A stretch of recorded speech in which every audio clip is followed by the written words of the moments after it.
Pop quiz. What is a tangible thing that employees who are considering joining a company look for outside of pay? Did you say benefits? That's what it is. If you are a small business, you are probably not in a position to be rolling out private chefs and masseuse chairs, but you certainly can offer meaningful benefits to your employees. Today, I have one of my business partners, our benefits expert here at Acacia HR Solutions, and she is going to break down what small businesses need to be thinking about, what they really can offer, and how they can get a little creative with their benefits, some mistakes that we have seen small businesses make, and one thing you can do today to start making sure your benefits are on track. So if you are not sure if you should be offering benefits or you want to, but you don't know how, this episode is definitely for you.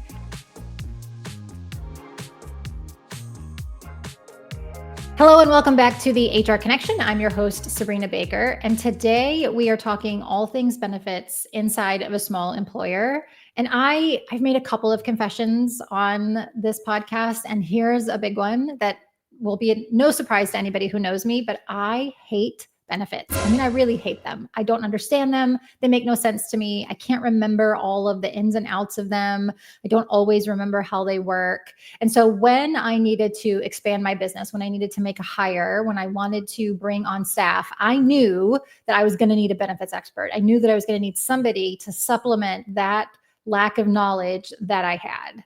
And so today I'm very excited to have Christine Kopp with me. Christine was the first hire inside of Acacia outside of myself. So she's been here a long time. And she is our resident benefits expert among many other things.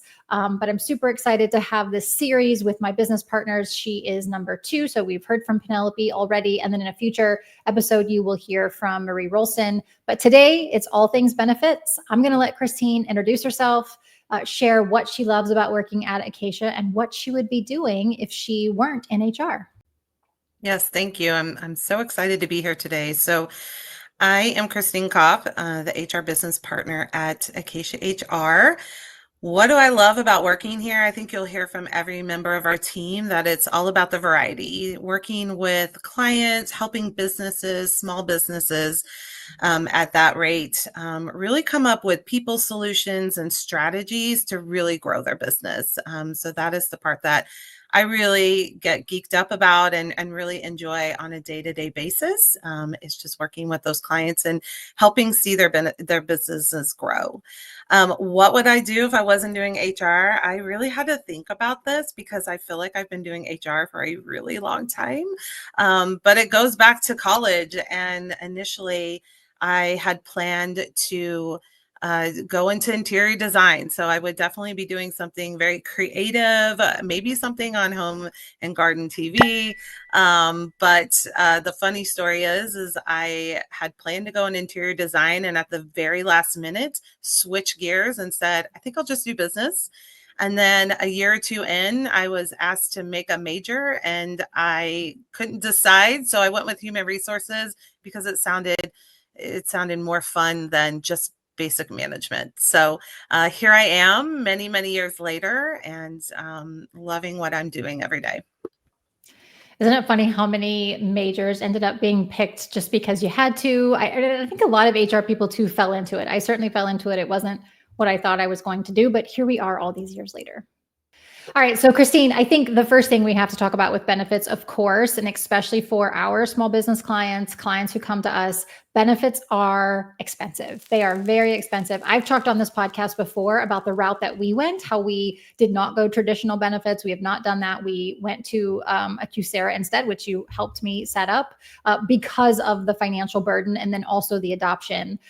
It feels so expensive. The costs are going up every year. Anytime there's an open enrollment, we always kind of hold our breath on what the renewals are going to look like for our clients and how those are potentially going to be costly. And so we have to, I think, rethink benefits. We have to rethink the way that we look at them, the way that we think about them. They're important. Employees want them, they need them. But maybe there's a mindset shift that we need to be thinking about. So from your perspective, what are those things that employers should be thinking about when it comes to their benefits? Yes. So the biggest thing is for a small business, stop trying to compete with larger organizations. There is no way to compete dollar for dollar for the types of benefits that larger organizations are able to offer.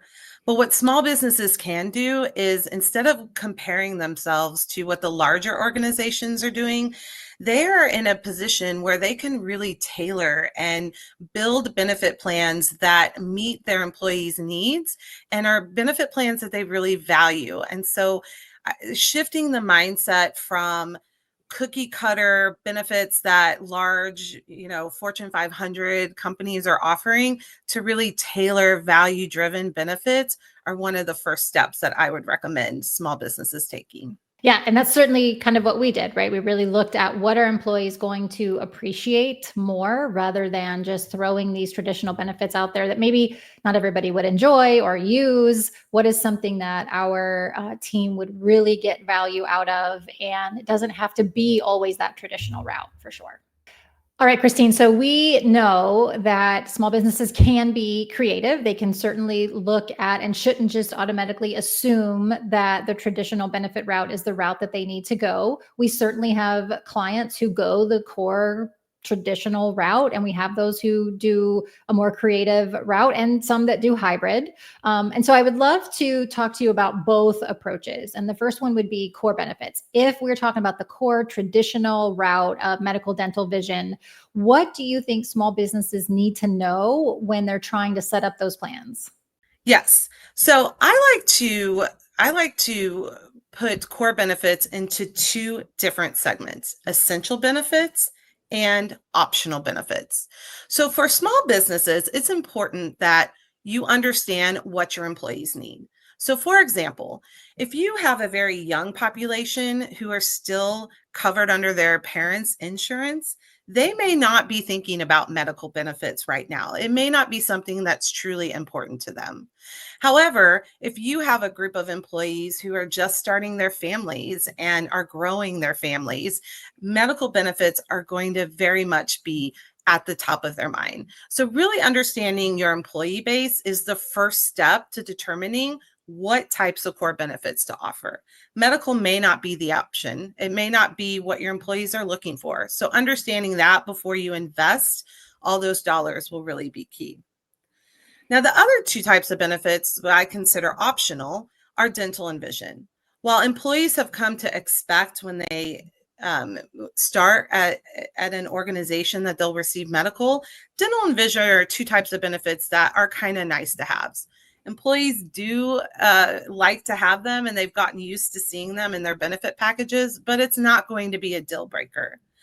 The other thing to note with optional benefits like dental and vision is that employers can still offer these types of benefits without breaking the bank. Many employees are used to paying 100% of the premiums, and what they get by offering this through their small employer is you get those group discounted rates. Whereas if I went out on the individual market, my dental plan would probably be double the cost. So understanding really what your employees need from benefits before you start investing in them is going to be key to figuring out which core benefit solutions should be offered. Yeah, I think that is super important to think about making sure that you are looking at your employee population. What is important to them? What do they need? Looking at what is, financially able, what you're financially able to do. And then I know there are things like HDHPs and HSAs and all these other acronyms that I honestly don't even know what they mean, but I know that you can use them to bring down the cost or to supplement what you're already offering. We'll have a link to some acronyms, benefit acronyms for you in the show notes below. But this is why it's really important to have somebody that you're working with that understands benefits, whether that be your broker or your HR leader, to help understand here's what we're financially able to do. And then here's the different things that we might be able to offer that gets to that core benefit offering that we really want to do, that traditional benefit offering, but also meets the financial capabilities of the organization. All right, let's talk about some fun things now. So I've already mentioned that we did not go the core route. We didn't go the traditional route. We went the QSERA route. because I knew that then all employees would be able to participate and be able to participate at the level they needed to. It just made a lot more sense for us. I also know that we have clients who have some pretty creative benefits. So for a organization who maybe doesn't want to go the traditional route, maybe they're not financially capable of offering medical or any of your traditional benefits, what are some really fun, creative benefits that they could offer to be able to give employees something that still meets whatever their budget allows? Yes, so the benefits landscape has changed over the last 15 plus years. People consider lots of things benefits. It's not just medical anymore, it's pay time off, it's holiday. All of these things are what employees consider as part of their benefits package. And there's lots of opportunities out there now and lots of providers that can allow small businesses to get creative. So if traditional benefits are really out of reach, and for some small businesses they are, you can still build a benefits package that employees will love and want to take a part in. So I'm going to break apart a few different options around some creative benefit solutions that might work for your small business. The first option, we talked about medical in the last segment about that being an essential benefit. And so, employees have, again, come to really expect to have some type of traditional medical plan, but we all know how expensive it is. We've all seen, what's out on the market for even individual coverage. That doesn't mean because you can't offer a traditional medical plan that you can't still support your employees' health and wellness through other options. Obviously, out there, people are pretty familiar with EAPs and the different mental health benefits that are available. But one really creative solution that has really come to the forefront lately is that there are providers out there that will allow you to purchase a standalone telehealth benefit. It's very inexpensive. It allows employees access to doctors' prescription drugs, and it can be as little of a cost as $5 per person per month, up to $25 per person per month. So, this is just one solution where if you can't do a full medical plan, that you could still offer some health benefits to really beef up your benefit package. So that's one option for employers to look at, as well as EAP and mental health services.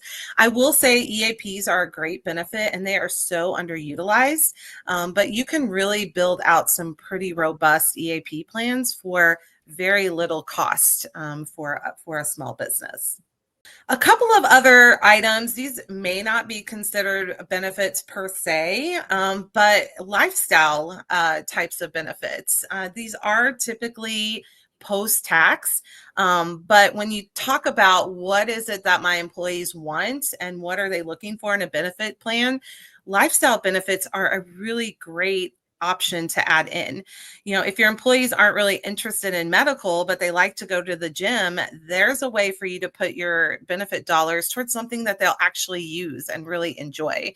So lifestyle benefits are an amazing opportunity for small businesses to contribute to what's going on in their people's lives. So whether it's going to the gym or helping to subsidize some daycare costs, there's a lot of options available and providers that can help small businesses build a program that is beneficial to a lot of different groups of employees, not just one. The next item that we have seen a lot of our clients start to do is expand upon time off. We all know that employees want time off. They want flexibility. But from a small business perspective, adding more PTO and vacation can really be a drain on the books because you're holding that liability for that unused PTO time. So what we've actually seen a lot of clients do is adding in extra holidays throughout the year or extending certain long weekends or even taking off that holiday week. It's not what you normally consider as part of your benefit plan, but it definitely is something that employees really appreciate and value, and you can roll it up as part of the overall offerings for your employees. The last thing I want to talk about is retirement. So we've talked about health plans, we've talked about flexibility and time off, but retirement plans. Back in 2023, California passed a law that any employer that has one employee or more has to offer some type of retirement plan. For a lot of small businesses, that was scary at first. What am I going to offer? All the compliance aspects to it. But one option for small businesses to look into are for simple IRAs. So if you have less than 100 employees, a simple IRA is a great way for you to show that you really care about your employees' financial health without all the compliance, without all of the necessary legalities around offering a true 401k plan. It still allows you to put some dollars into their retirement savings plan for employees. And that's really important to people these days because a lot of small businesses can't always say they can put dollars there. And it helps your employees with their financial well-being. Yeah, all great ideas. It's interesting on the retirement. I know we'll have clients say, "Well, I can't do a match, so I shouldn't offer retirement." And I know we always say, "Offer it anyway. Let them put their money away, whether it be in a traditional 401k or a simple IRA." It's certainly the first benefit we offered in this business was a retirement plan, just so we had something that employees could feel like they were contributing to their future, even if we couldn't do a match or not do a large match. All of the ideas I think are can be really creative and can go a long way in helping employees feel like you're giving them something. We, for the first time last year, shut down for Christmas to New Year's, and I didn't hear a single complaint. And I didn't expect to hear a complaint about the time off, but I also didn't hear a complaint about when people came back, they felt overwhelmed or they felt like they had to catch up. It's a quiet week for us, and people really loved being able to completely disconnect, know that everybody else was disconnected too, so they weren't going to come back to a million emails and a million things to do. And it was nice to see kind of that mental health boost. And to your point, people don't always think about that being a benefit, but little things like that, an extra holiday, an extra summer Fridays, those are all great things that you can do when you want to get really creative with your benefits and you don't have the budget for the traditional route. All right, so Christine, here's the big question. It's something that we certainly deal with all the time and talk to clients about. I mentioned it in the beginning, but it is the cost of benefits. We certainly, hold our breath every open enrollment for every different client, which goes on for months because they're all at different times when we are waiting for their renewals. And when we have clients who want us to go out and get new quotes, it's kind of that nail biting experience of getting the quote back to see what those costs are going to look like, because they are small businesses and they're not going to get the same rates and the same rich benefits that a much larger organization could. They're just not going to have those available to them. It's not even in the employer's control to be able to do that. This is what the benefits will offer you. And it can sometimes be really, really costly, and that can be scary. So what advice do we often give to our small business clients around the cost of benefits? Yes. So I'm going to talk about three things today. So the first thing is you don't have to do it all at once. Rome wasn't built in a day. I tell a lot of my clients to build what you can afford and then you can add later. Employees are used to working in a small business and knowing that there's trade-offs. You're not going to have the top benefits. You aren't going to have 15 different medical plans to pick from that are tailored to everything in your life. But what they know is that they really believe in that small business. And I think most employees are really appreciative when benefits are being offered. So what I typically tell my clients is start small, really understand what you can afford, and then you can only go up from there. The one thing you don't want to do is throw everything all in and then realize the next year when your renewal comes that you can't afford all these benefits and then start taking things away. So I usually tell clients to, carve out a budget, look at what you can really truly afford. And some of that might mean that you're not doing as rich of a cost share that you may like to do, but you're still offering that benefit. The other thing that I tell employers, small businesses to keep in mind too is plan for the future. So many times when I speak with clients and we get that first round of renewals, and again, You don't get a lot of say when you're on the small business plan. You just get what the book of business is for that group, for that provider. But I always tell them that look at that number and then know that next year it's going to go up. And it'll probably go up at least 10%. If it's lower, that's great. But if you plan for those increases ahead of time, then it's not such a strain to the business the next year, because really benefits are kind of volatile. I think it's gotten a little better in the small business scape where they're not, the increases aren't such large fluxes, but many times businesses are always surprised the next year that the costs went up. So I always tell people, start small, build from there, and always plan for some type of increase.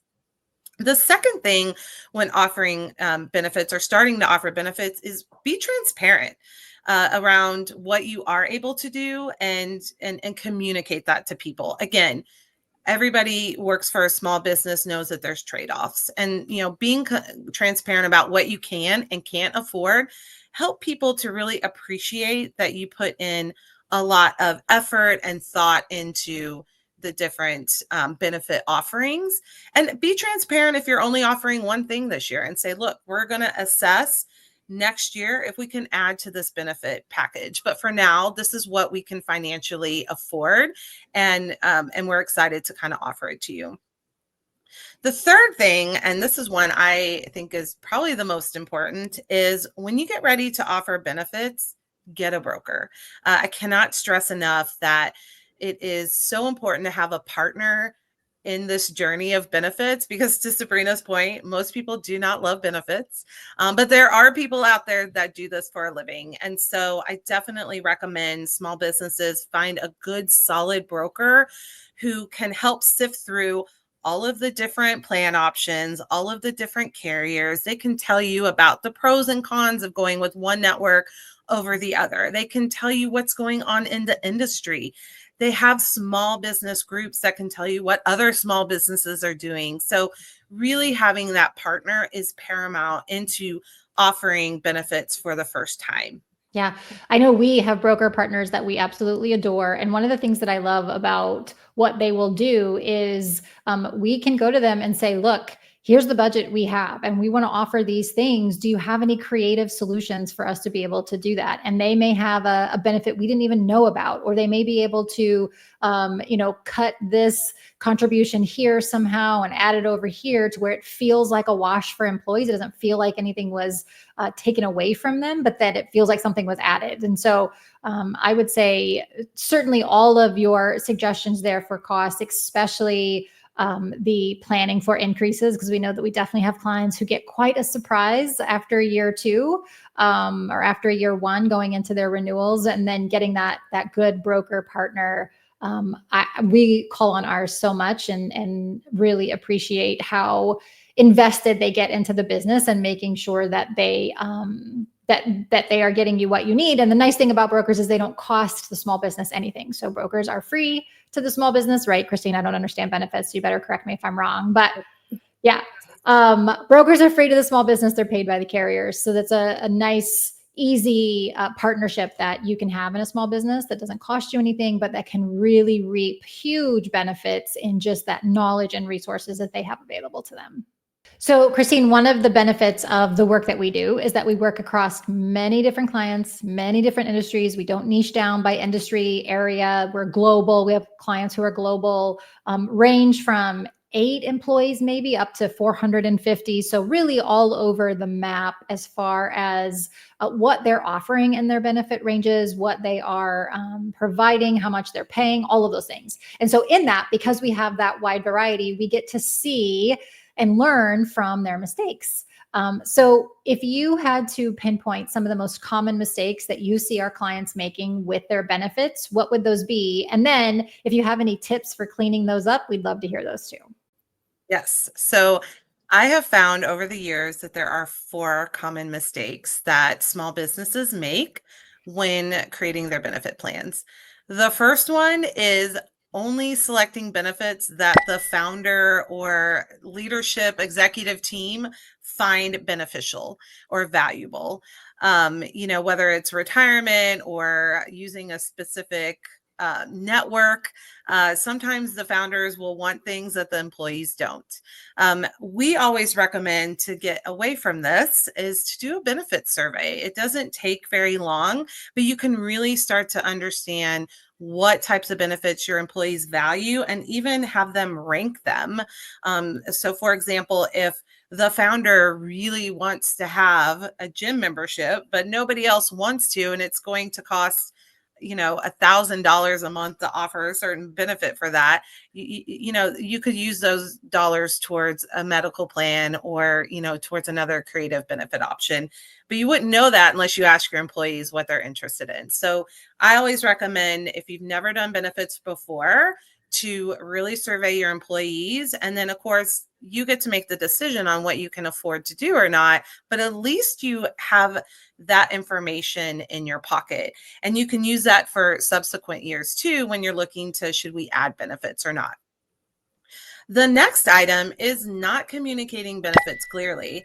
I hear this all the time during open enrollment. Employees will come up and they will say, "I had no idea we even had dental. How is that possible?" Well, it's easy to do because a lot of times benefits are only communicated once a year at open enrollment, and employees get busy. We don't think about it.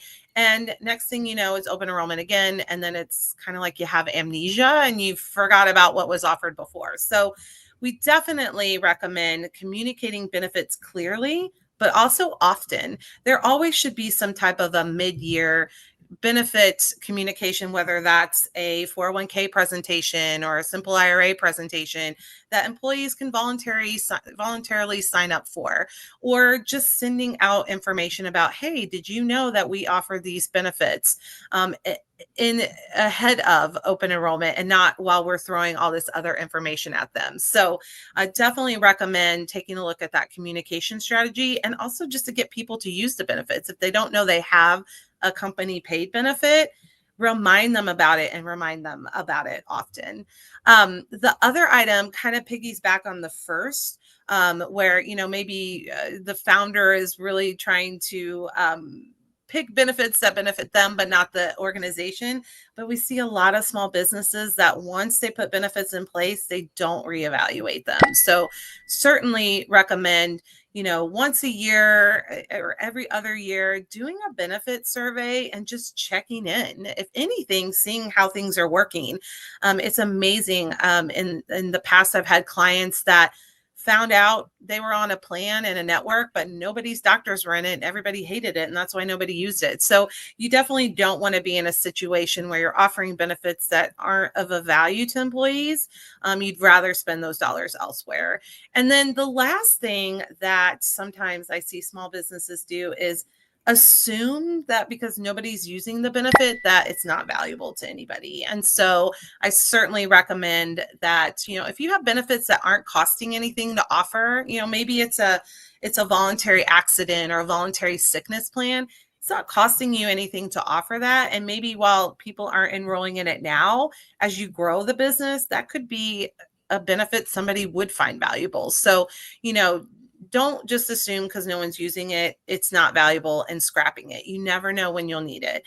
EAP is another great example of it's a benefit to a lot of people. It's under communicated, underutilized, but doesn't mean that you should scrap it, because there could come a time where something catastrophic has happened or your employees really need it, and you're going to be glad that you have it. Yeah. Yeah. Those EAPs, you don't need it all the time, but definitely when you do, it's an important benefit.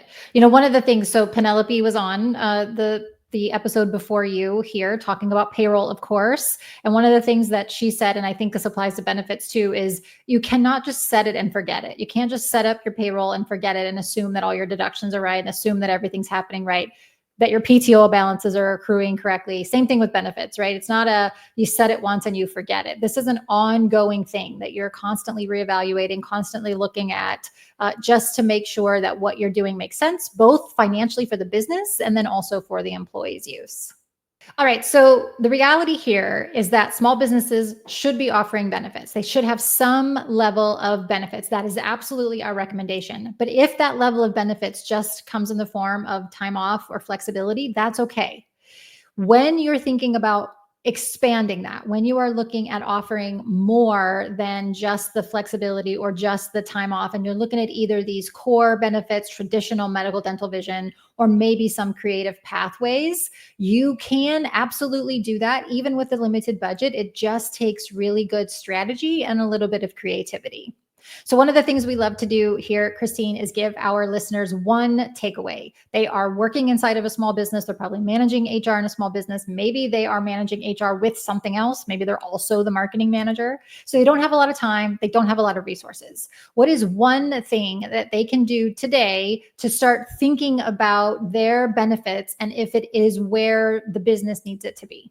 Yeah, so one thing that I would strongly encourage everybody to do is if you've already done the financials, you know that benefits are something that you really want to offer to your employees, is get that survey together. It doesn't have to be really long. It can be a Google form, but just to even see what people are interested in, and just let people know that, hey, we're considering offering benefits, but we want to hear from you what you might be interested in. And so just taking that first step, that pulse survey, if you will, to just see what people are even interested in or what they find value in. And then you can take that data and start to get creative and build a plan that will work for your small business.